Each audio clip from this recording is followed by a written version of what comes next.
All right, Wayne State men's basketball wins their third in a row. They defeat 14th ranked Grand Valley State 70-68. The Warriors now 11-9 overall, 8-6 in the league, 8-3 at home.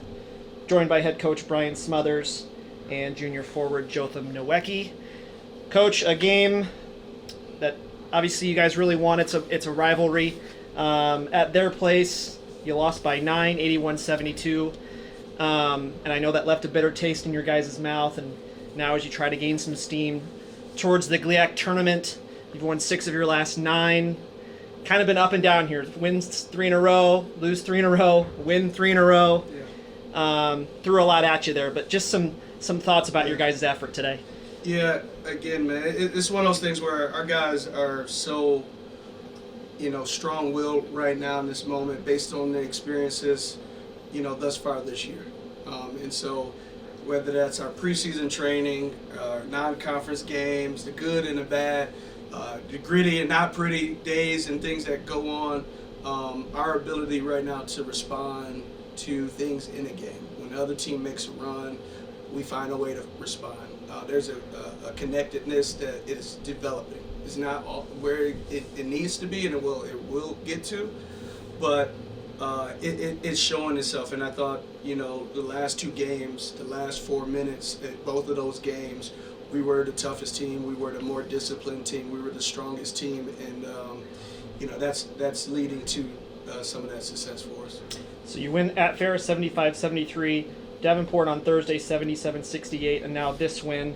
I heard, it's when you play Grand Valley, it's maybe less about the basketball and more about just an attitude, right? It's just having a perseverance.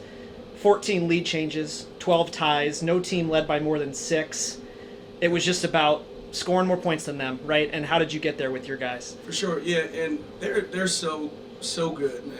They're so good, and you have to beat them on their terms. And what that means is there's not going to be a whole lot of plays that you're running offensively that are just going to work because they're really aggressive and they take you out of stuff. And so this is when players have to be players and make plays.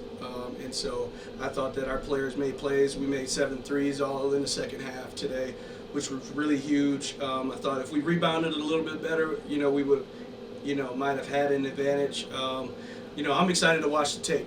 At halftime, we talked to the guys like, man, this is fun. This is fun because both teams are playing extremely hard. It's back and forth.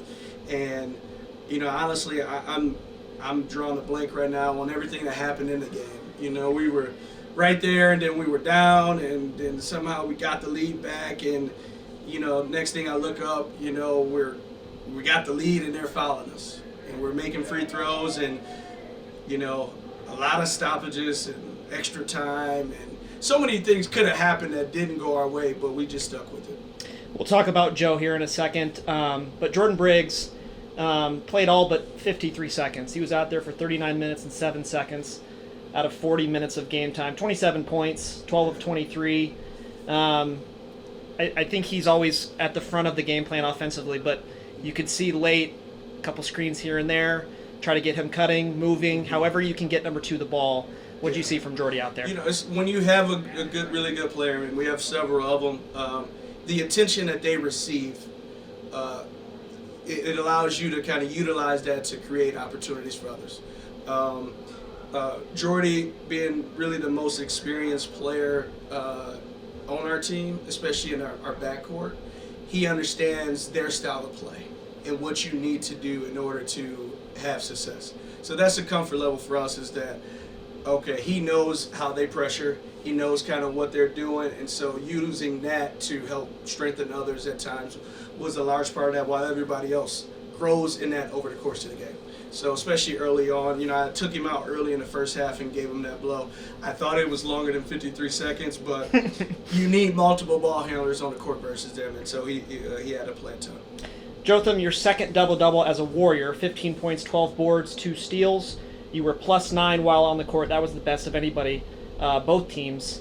Maybe what was the message before? I think as you get a feel for this rivalry, right? This is a game that we always maybe a little bit more want to win, but maybe what was the message pregame, and what was the mentality amongst the guys as you played this big game? The message was it's going to be a fight. We knew from the start they were going to be gritty. It wasn't going to be a pretty game. We just had to come out and be the tougher team. We talked about Jordy a little bit as his role just even increases. We knew going into the year it was going to be big, but what have you seen from number 2? Not just scoring, but I think he has a presence about him. I think he has a calmness about him. What have you seen from number 2? I would say his demeanor and the way he can handle pressure, it helps me to be able to play off of him, and whenever he's not going, I know I can get whatever he needs me to do. All right, Coach. It doesn't get any easier. Northern and Tech next week, but this time you get them here. Yep. Thank you for the time, guys, and good luck next week. Thank you.